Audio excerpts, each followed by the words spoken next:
kitabu cha Zaburi sura ya 104.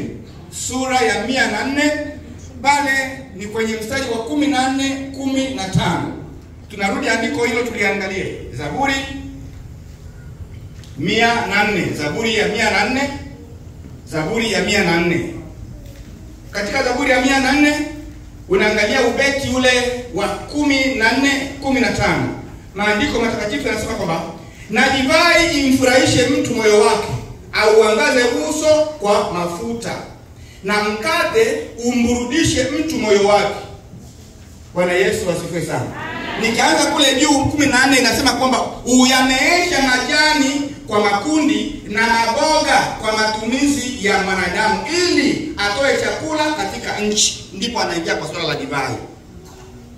Kwa hiyo tuliona nini siku ile? Somo letu linalenga kufundisha kile ambacho Biblia inasema kuhusu kileo. Kile Biblia isemacho kuhusu kileo, kinywaji kinacholevya. Biblia inasema nini kuhusu hilo jambo? Tukaangalia katika haya maandiko, mwandishi wa Zaburi hii ambaye aliimba katika ubeti huu akasema mambo ambayo yeye Mungu anafanyia viumbe na anayofanyia watu. Anameesha majani kwa makundi. Majani kwa makundi. Vilivyo majani ya elebwe, sivyo ilivyo majani ya alala, yote ni majani. Sivyo yalivyo majani ya mlonda, yote ni majani, lakini yote yako kwa makundi makundi. Kwa hiyo yeye amemeesha, anavifanya vimee kwa makundi, na ndani yake hayo majani kuna maboga kwa ajili ya matumizi ya mwanadamu. Maboga yamewekwa hapo kwa ajili ya matumizi. Matumizi haya ukienda katika comments zao wanaeleza ni matumizi ya chakula na matumizi ya dawa pia. Bwana Yesu asifiwe sana. Amen. Wenzetu wa zamani wao hawakuishi kipindi hiki cha watu wameshakuwa na ujuzi wa kuweza kupata vidonge. Walikuwa wanatumia majani au maboga kwa matumizi ya dawa. Hivyo wazee wetu alikuwa akijichana kwa upanga wakati ana kazi, alikuwa anaenda kuchukua majani, na hayo majani yanamsaidia kuweka kwenye donda, na donda lile linapona. Elimu iliyoletwa na wamishonari ambao walituingiza kwenye colonization, wakaanza kutuonyesha kwamba sisi kutumia majani ni dhambi, tunatakiwa kutumia vidonge tu. Hapana, vidonge vyenyewe vinatoka kwenye majani au kwenye maua au kwenye mizizi. Kwa hiyo unaponikataza kwamba nisitumie majani, nitumie kidonge, ni kama haujui unachokisema. Ninaeleweka eh? Kwa hiyo hivi vitu Mungu aliviweka kwa matumizi ya mwanadamu.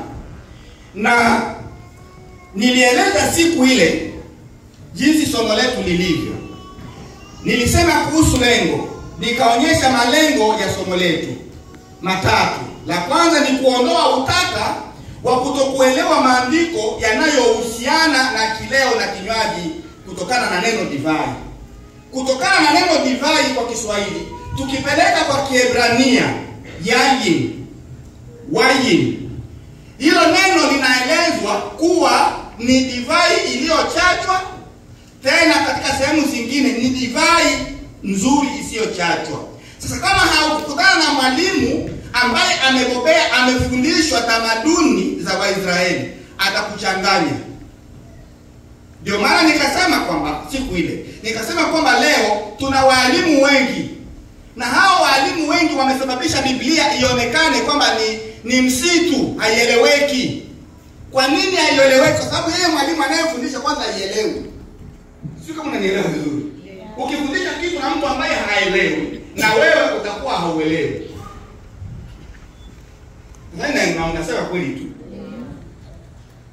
Kwa hiyo hilo linafanya watu waone Biblia kuwa ni kitabu kigumu, hakieleweki. Lakini sivyo. Mungu hawezi kutupa kitabu aidha maneno ambayo anajua si hatutaelewa. Hapana. Mungu hayuko hivyo. Kwa hiyo lengo letu, tunataka kuondoa utata wa watu kutokuelewa maandiko yale yanayohusiana na kileo na kinywaji kutokana na neno hili divai. Ni matatu, lakini hapa inafanya review tu. Tulisema maana ya neno kileo ni nini? Tulisema la pili, neno kileo maana yake. Tukasema kwamba hili neno limetajwa mara 22 katika Biblia, mara 22. Katika mara hizo kuna mahali linaonyesha neno hili kileo linatokana na neno wayin la Kiebrania. Na hili neno wayin kwa Kiebrania, kuna maandiko limeandikwa wayin, lakini ni kileo cha tatu ambacho mtu alikuwa akinywa analewa. Lakini katika maandiko mengine imeandikwa hiyo hiyo wayin, na ilikuwa ni kinywaji, sio kileo, ni kinywaji ambacho mtu alikunywa na asilewe. Kwa hiyo lililopo ni lipi sasa? Lililopo ni lipi? La muhimu sio kusikiliza kila mwalimu, kwa sababu cha kwanza, kuna walimu ambao wanafundisha haya mambo na wao hawayajui. Cha pili, kuna walimu ambao wanafundisha haya mambo wamesukumwa na watu wengine kwamba mfundishe hivyo ili kuharibu watu tu. Lakini tulienda kuangalia kule chini ya kwamba tusipofundisha kiukweli, Mungu atabaki mwaminifu. Bwana Yesu asifiwe. Amen. Tukasema sasa, kulingana na hivyo, unakuja kuona neno divai linapotafasiriwa katika maandiko. Tukachukua Biblia za Kibembe zilikuwa nazo hapa siku ile, tukazisoma. Andiko moja, Biblia moja, version moja inasema alitengeneza esolwa. Version nyingine inasema alitengeneza nini? Maonde. Tulisoma Biblia ya Kibembe hapa. Nikasema sasa kwamba unapokutana na mtu ambaye ana hiyo version inayozungumzia kwamba Yesu pale Kana, harusi ya Kana, alitengeneza maonde, akakwambia ona Yesu alitengeneza maonde, tatizo sio wewe. Tatizo ni yule mwandishi aliyetafsiri. Alishindwa kujua hili neno divai hapa kutokana na mtakabali wa desturi zao. Ilikuwa walikuwa wanafanya nini? Hivi mnanielewa vizuri? Ndio. Mnanielewa? Kwa hiyo kumbe unatakiwa ujue kwamba sisi mataifa walio na lugha isiyo ya Kiebrania, tuna lugha ambazo ni dhaifu, hazienei kwa kueleza, kwa kutafasiri sawasawa kila kinywaji ambacho Waisraeli walikuwa wanatumia kinagaubaga. Kwa sababu nimekupa maandiko ya kitabu cha Kibembe, jinsi ambavyo Wabembe wametafasiri katika version zao mbili. Andiko mmoja ametafasiri maonde, andiko hilo hilo mwingine ametafasiri kinywaji. Sasa mimi katika somo hili nitakupeleka sasa kwenye desturi ya Waisraeli walivyokuwa wanafanya, kwa sababu lengo letu ni kufanya nini? Lengo letu ni kuondoa utata wa maandiko. Bwana Yesu asifiwe sana. Amen. Bwana Yesu asifiwe sana. Amen. Kwa hiyo tukasema kwamba kuna tahadhari katika Biblia. Msomaji yeyote unatakiwa utambue matumizi ya maneno husika kwa lugha ya kale. Siku moja nakumbuka mimi Nyarugusu pale. Nyarugusu. Mtu mmoja akanijia na Biblia kabisa ya Kiswahili cha kisasa. Akanifungulia ile Biblia katika kitabu cha waraka wa Korinto, waraka wa kwanza sura ya 7. Akanionyesha kwenye mistari ya 30 na akaniambia, mwalimu, hapa kumeandikwa ya kwamba ikiwa mtu amekuwa na binti yake na huyu binti yake ameshakomaa, ameshakawia kuolewa, yeye baba yake anaweza kumwoa. Unasemaje? Nikamwambia hebu nipe Biblia niisome. Nikasoma mara ya 3. Nikamuuliza aliyekufundisha hivyo ni nani? Akasema tulikuwa tumeitwa kwenye semina Shinyanga na tulifundishwa hivyo na syllabus ndio hii. Nikasema ile andiko halijasema hivyo. Halijasema hivyo. Na huyu mwandishi wa hiki kitabu ni Mwisraeli. Tukienda katika mila ya Waisraeli tu, mila tu ya Waisraeli, hawezi kusema hivyo, atakuwa ameingia kwenye dhambi, kwa sababu katika mila ya Israeli hawakufanya hicho kitu, kwamba eti kwa sababu mtu amekuwa na binti ameshakuwa na siku nyingi pale nyumbani, yule baba anaweza kumwingilia. Hilo alikuwepo katika mila ya Israeli na hawezi kuliandika kwenye maandiko. Kwa hiyo tuende kwanza tuangalie ile andiko linasema nini. Nikaanza kumchanganulia, kumuonyesha, akasema kumbe kama ni hivi, nakataa kutoka kwenye semina za nje, sitakuwa naenda, wanaweza kunipotosha. Mimi nilitoka huko kabisa, nimekuja nimekaza kwamba kumbe mtu anaweza kuoa, anaweza kuchukua binti yake ambaye amekomaa nyumbani, sio vibaya. Kumbe hivi ndivyo ilivyo maandiko. Nakataa, sitakuwa natoka, sitakuwa naenda kwenye semina za nje, tunapotoshwa. Na mimi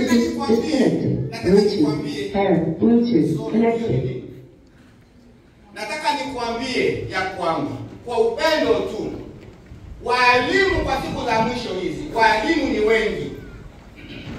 ni wengi, lakini sio walimu wote ambao wametumwa na Mungu kwa sababu ya kuelekeza kondoo ziende mbinguni. Walimu wengine wanainuka kupotosha watu wa Mungu.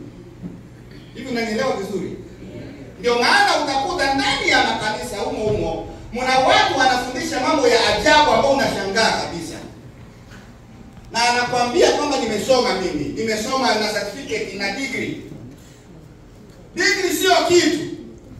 Ushirika wako na Yesu Kristo, ushirika wako na jinsi ambavyo Roho anakuongoza ni upi, ndio jambo la muhimu. Unanielewa vizuri? Kwa hiyo tulionyesha makundi yaliyomo katika vileo. Kuna vinywaji, kuna sigara, kuna na dawa za kulevya. Tukaonyesha mpango wa Mungu kwa mwanadamu. Mungu alifanya vitu viwili katika mpango wake.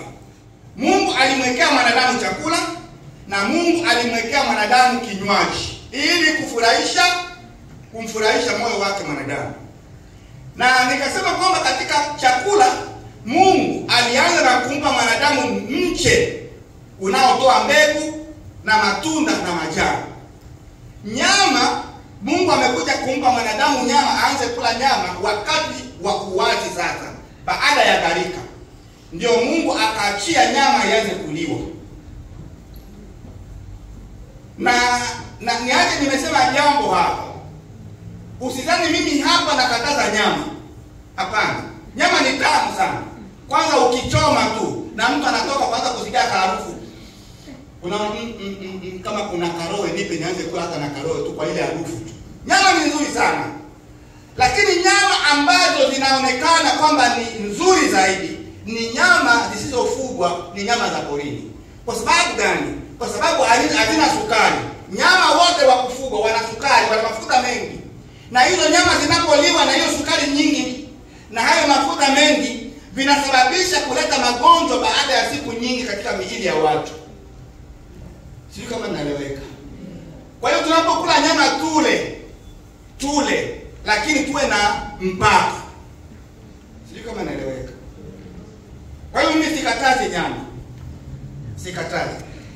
Lakini siku ambapo nitapata kukubaliwa kwamba nifundishe hili somo kisayansi, hapo ndipo ninaweza kushuka sana ndani, nifunue mambo yaliyomo ndani ya nyama, aidha katika baadhi ya vyakula, na kuonyesha aina 4 za vyakula ambavyo mwanadamu anatakiwa kula. Lakini somo hili sikujenga kwa huo mfumo. Sikulijenga kwa huo mfumo, nimelijenga tu kwa mfumo wa kiroho. Sikuingiza mambo ya sayansi humu. Kwa hiyo tunasema kwamba mpango wa Mungu alimpa mwanadamu chakula na baadaye akampa kinywaji. Katika hiki kinywaji Mungu akasema kwamba mwanadamu nakupa maziwa, nakupa na asali. Kwa hiyo Israeli anapoambiwa na Mungu kwamba amepewa maziwa na asali, haikuwa na maana kwamba afuge wanyama wengi kwa sababu kupata maziwa. Aidha nyuki wawe wengi pale Israeli kwa sababu kupata asali. Israeli walipewa akili na Mungu ya kutengeneza maziwa hata kutoka kwenye miti. Mpaka leo aina hizo za maziwa yananyweka mpaka leo. Leo tarehe 25 hayo maziwa yananyweka. Na mimi nimeshawahi kuyanywa sana. Maziwa ya miti. yametoka kwenye miti. Akili ya ubunifu ambayo Mungu aliwapa Israeli. Vivyo hivyo na asali. Kuna asali ambayo Israeli wanatengeneza si kutokana na nyuki. Asali nyingine nyingi leo inatoka kwenye mzabibu. Asali nyingi leo zinatoka kwenye mzabibu. Ukitembelea Israeli, uzungumze nao, alafu utarudi utaniambia. Bwana Yesu asifiwe sana. Utarudi utaniambia. Panda ndege, kata ticket, panda ndege, ondoka, nenda kutalii Israeli. Chukua muda wa kuongea nao, wanapataje maziwa, wanapataje asali, na baadaye utakuja kuniambia.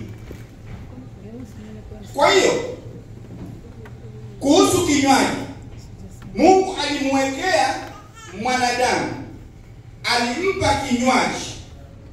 Hivyo hautakuta katika maandiko yoyote mahali ambapo mwanadamu aliambiwa alewe, anywe kinywaji cha kulevya.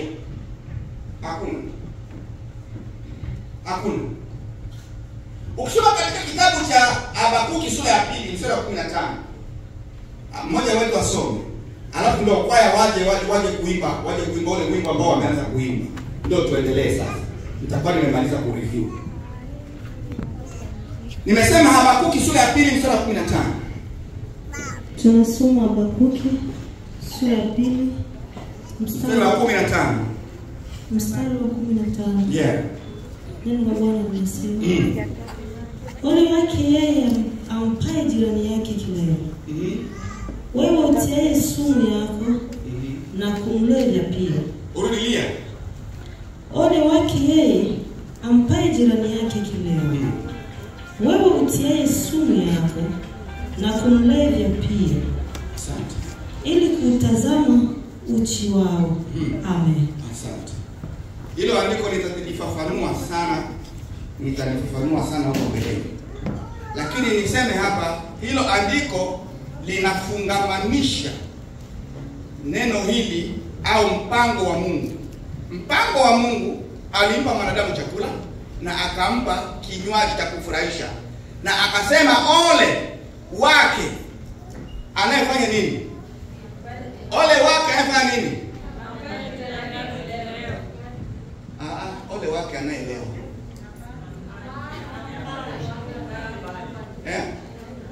Biblia yangu imesema vizuri. Kwa hiyo unapompa tu mtu kileo, wewe ni ole. Huo ndio mpango ambao Mungu aliweka katika mpango wa kumpa mtu divai ya kumfurahisha. Kwa sababu alijua ndani ya kileo mna nini? Ulisoma pale chini kwamba mna nini? Mna sumu. Mna nini? Mna sumu.